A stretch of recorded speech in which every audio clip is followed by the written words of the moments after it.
Hello అండి.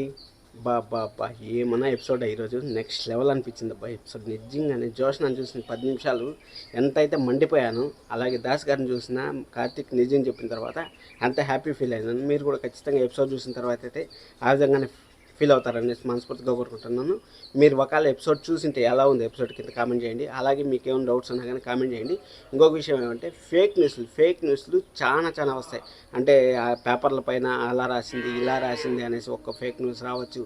అలాగే దీపాన్ని వర్షాలు అనేసి తీసుకుపోయిన అసలు ఇంటికి తీసుకుపోయిన అనేసి కార్తీక్ రావచ్చు. ఇలా ఎన్నెన్నో రావచ్చు. అసలు నాకు ఫేక్ న్యూస్లు చెప్పడం రాదు. నేను ఏదైతే జరుగుతుందో అదే చెప్తాను. అలాంటి జెన్యున్ పర్సన్. నాకు వ్యూస్ వచ్చినా రాకపోయినా మీకు అబద్ధాలు చెప్పి నేను బతకాల్సినంత అవసరం లేదు. నాకు ఎలాగన్న పని నేను నమ్ముకున్న సిద్ధాంతాన్ని నేను మంచి వాళ్ళకి మంచిగా చేరుతున్నాను చూడండి. ఆ విధంగా నాకు ఈ రోజు కాకపోయినా 10 సంవత్సరాల తర్వాత మంచి చేరుతున్నా కానీ నాకు మంచిదే.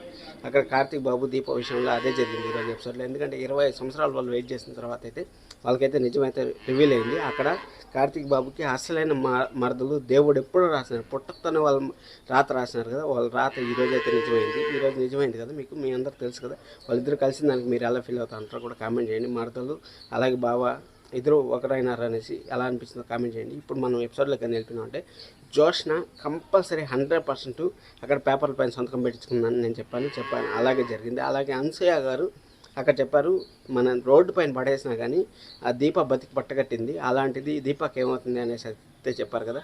అది నేను దాదాపు 20 నుంచి 30 సార్లు అయితే మీకు చెప్పింటాను. ఈ విధంగా అనసూయ గారు ఏదో ఒక క్రియేషన్లో చెప్తారు, ఏదో ఒకసారి చెప్తారు అనేసి అది ఈరోజు ఎపిసోడ్లో అయితే జరిగింది. అలాగే దాస్ గారు అయితే వచ్చారు. దాస్ గారు ఏ టు జెడ్ చెప్పారు, జరిగిందంతా చెప్పారు. అసలు నా కూతురు ఎందుకు చేసింది, అలాగే నన్ను కొట్టాలి, నన్ను చంపాలనుకుంది కూడా జోష్న వారసురాలు కాదు అనేసి కరాఖండిగా చెప్పేశారు. ఈ కరాఖండిగా చెప్పేసిన తర్వాత సీరియల్ ఎలా ముందుకు పోతుంది అనేసి మీకు డౌట్ రావచ్చు. దాన్ని కూడా ఒకసారి అయితే మీకు ఎక్స్ప్లెయిన్ చేస్తాను. సీరియల్ అనేది ఎలా ఉంటుందంటే మీకు ఒక సింపుల్ ఎగ్జాంపుల్ చెప్తాను. ఒక 15 రోజులు షెడ్యూల్ జరుగుతుంది. ఒక నెలకు కావాల్సిన షూటింగ్ అంతా 15 రోజులు జరుగుతుంది. ఆ 15 రోజులకి ఒక నెల దినాల షూటింగ్ అయితే రాసుకొని వచ్చుకుంటారు. ఆ షూటింగ్ స్టోరీ లేనప్పుడు ఇప్పుడు దశరథ్ గారిది జస్ట్ ఒక ఇమాజినేషన్ క్రియేట్ చేయడానికి ఇప్పుడు కావాల్సిననే దీపాన్ని అయితే మనకి ఈ విధంగా చేపించారు. ఈ విధంగా చూపించిన తర్వాత అక్కడ మన కార్తిక్ అయితే నిజం తెలిసింది. కార్తిక్ నిజం తెలిసిన తర్వాత అక్కడ ఒక మెలిక పెట్టారు. ఏం మెలిక పెట్టారు? సంతకం పెట్టేది మెలిక పెట్టారు. ఆ మెలిక ఒకవేళ వస్తే రేపే వచ్చేసి మెలిక గురించి, లేకపోతే ఒక నెల తర్వాత రావచ్చు, 2 నెలల తర్వాత రావచ్చు, అలాగ దాచిపెట్టుకుంటారు. డైరెక్టర్లు అందరూ అలా దాచిపెట్టుకుంటారు. సినిమా అనుకోండి ఫాస్ట్గా రావాలి కాబట్టి ఫాస్ట్గా వచ్చేస్తుంది. ఇక్కడ సీరియల్ అనేది ఎలా ఉంటుందంటే అన్నీ ఒక్కొక్క పాయింట్ దాచిపెట్టుకుంటారు. ఆ పాయింట్ ఒక్కొక్కసారి రివీల్ అవుతా ఉంటుంది.